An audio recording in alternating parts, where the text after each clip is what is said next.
il y a une petite araignée verte qui vit sur un bout, sur un brin de bois gentil. C'est une fleur qui sent très bon. Dans la forêt, là en dessus. Et je trouve ça merveilleux de se dire que cette araignée, c'est là qu'est sa vie. Sa vie, c'est de grimper sur ce petit bout de bois gentil la journée et peut-être de redescendre, se cacher dans les feuilles la nuit quand il fait plus froid. Et voilà, son existence, c'est là autour de... c'est ici. J'attends en espérant que l'araignée sorte de sous sa fleur. Mais je crois qu'elle me sent chimiquement ou qu'elle me voit. Donc elle reste cachée. Je vois très bien quand j'arrive, hop, elle s'enfile sous la fleur. Et dès que je repars, je pense qu'elle se remet à l'affût. Pile là où les insectes vont aller sur la fleur. Elle utilise la fleur comme un piège finalement. Enfin, elle attend les insectes. Elle attend les insectes là où ils vont arriver. T'as trouvé un morceau de crâne, Oursli? Il a trouvé un crâne ou je sais pas quoi.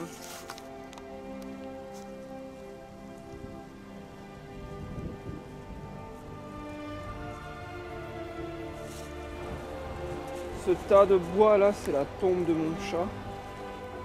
Du coup, au moins, je sais que c'est pas le crâne de mon chat qu'il est en train de manger. La tombe a pas été ouverte.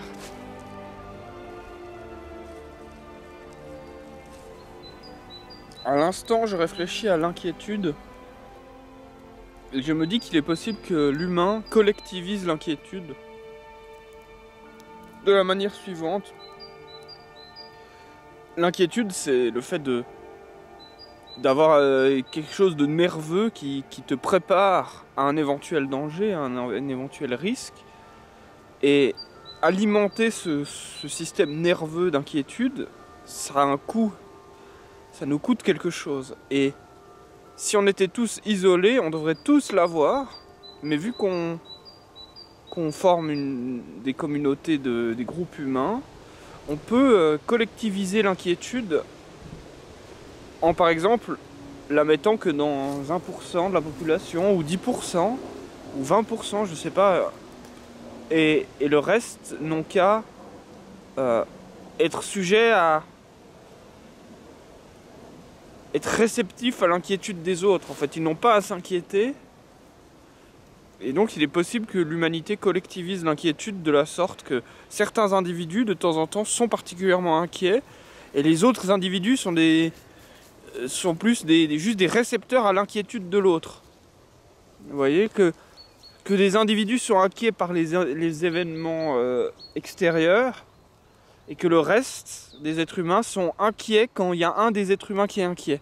Et donc l'inquiétude est comme ça relayée, mais il faut quand même des antennes qui captent l'extérieur.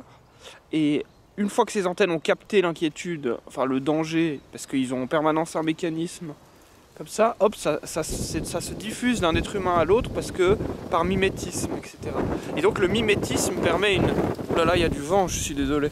Le mimétisme permet, et c'est sans doute pas le seul sujet où le mimétisme permet une économie d'énergie, c'est qu'on peut, par le mimétisme, par le fait que quand un être humain va produire quelque chose de très étrange, ça va se répliquer dans les autres êtres humains qui vont faire la même chose. On peut, par le mimétisme, attribuer certaines tâches à certains individus. Enfin, c'est pas nous qui le faisons, ça se fait naturellement. Il peut y avoir un individu sur 100 qui est sujet aux inquiétudes de l'extérieur. Et par mimétisme, ça va servir d'inquiétude à toute la population. Enfin, je dis ça, mais voilà, je réfléchis, je sais pas du tout ce que ça vaut comme réflexion. C'est déjà bien connu, on va se conformer. Quand on n'a pas d'autres éléments, on va juste se conformer aux autres êtres humains et à ce qu'ils font autour de nous. Quand on développe un jeu vidéo et qu'on a déjà fait une certaine masse de travail, on doit changer des petits morceaux de code, lancer le jeu pour voir ce que nos petits morceaux de code rajoutent, et si ce que ça rajoute, ça le rajoute correctement. On va tout le temps prêter attention aux dernières modifications, voir ce qu'elles modifient. Et je me dis que dans l'évolution, c'est un peu pareil. Les dernières choses que l'animal homme a eu par l'évolution, peut-être notre conscience, notre cerveau abstrait, etc. Ces dernières choses, c'est là autour que se focalise notre attention. Pourquoi? Parce que c'est ça qui peut... c'est ça qui est décisif. Le reste, c'est déjà quelque part une sorte d'acquis, une sorte de... mais d'acquis à l'échelle de, voilà, de l'histoire de notre évolution, de notre espèce. Mais les moments qui sont tendus, enfin ce qui est tendu, ce qui est dangereux, ce qui est à risque, c'est les dernières choses. C'est ce qu'on vient de rajouter. Alors à l'échelle de l'évolution humaine, c'est pas on vient de rajouter, c'est... Enfin, à l'échelle de l'évolution, on vient de le rajouter, à l'échelle de notre vie, on l'a toujours eu. Ça fait des centaines de générations qu'on l'a, mais toutes ces formes de choses que la biologie a poussées chez l'humain, enfin que la sélection naturelle, etc., a poussé chez l'humain, qui sont les dernières apparitions de l'être humain, et bien ces choses sont là que se focalise notre attention. Exactement comme quand je modifie un programme dans mon jeu vidéo, je vais porter l'attention sur ce programme-là. Et c'est valable pour toutes les espèces. Je pense que toutes les espèces ont une espèce de focalisation sur ces dernières choses, sur les choses qui sont en train d'être modifiées par la sélection naturelle. C'est sur ça que va se jouer la bascule. La bascule, c'est sur ça que va se jouer la sélection. C'est sur ça que va se jouer leur... Est-ce qu'ils sont performants ou non? Est-ce qu'ils sont viables ou non? Est-ce qu'ils sont... etc. Enfin bref. Tout ça pour expliquer peut-être pourquoi on est autant focalisé sur notre esprit.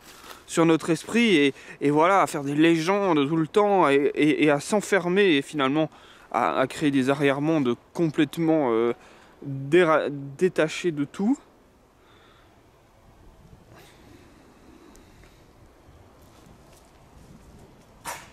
Parce que quand on modifie un code dans le jeu vidéo, c'est sur ce code-là qu'on va porter toute notre attention quand on va voir ce que le programme fait. Eh bien, l'être humain, sa nouveauté dans l'évolution des espèces et de la biologie, c'est sa capacité d'abstraction. Donc c'est sur ça que l'être humain porte toute son attention. Je sais pas. Non, j'en sais rien. De toute façon, comme toujours, quand on parle de l'être humain, il y a une espèce de moment, une boucle comme ça, une boucle logique un peu étrange, parce que nous sommes des êtres humains qui parlons des êtres humains. Et quand je teste un jeu, je suis un être humain qui teste un jeu, alors que là, je suis un être humain qui expérimente la vie d'être humain. Il y a une boucle comme ça. Parce que quand je lance le jeu vidéo, est-ce que je peux dire que le jeu vidéo prête particulièrement attention aux dernières mises à jour que j'ai fait? Non. Non, mais il se trouve que ce sont elles qui sont les plus importantes de mon point de vue d'être humain. Donc peut-être que de mon point de vue d'être humain abstrait, ce qui est le plus important dans l'être humain concret que je suis, ce sont ces dernières mises à jour. Voilà, c'est peut-être ça qu'on peut dire. C'est-à-dire qu'il faut avoir recours à un arrière-monde pour pouvoir dire toutes ces choses. C'est-à-dire que je fais recours à mon abstraction, à mon regard extérieur. Dans le jeu vidéo, on comprend bien que c'est quelque part très légitime de l'avoir. Mais dans le cas de l'être humain, c'est plus complexe. Est-ce que je peux réellement avoir un regard extérieur ?